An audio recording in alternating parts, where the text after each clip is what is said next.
रोकता रहो काहे टोकता रहो बाबू वतना बेकाबू काहे हो खाता रहो काहो।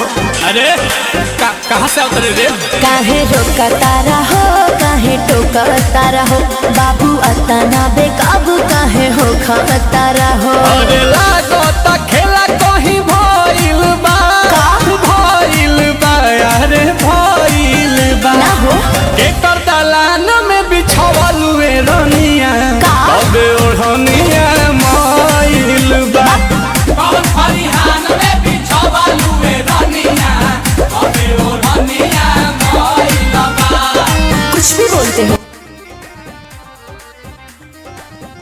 कितने तेजस्वी लोग हैं हमारे पास, कितने शानदार विचार रखते हैं जी, और कुछ लोग मनोरंजन भी करवाते हैं।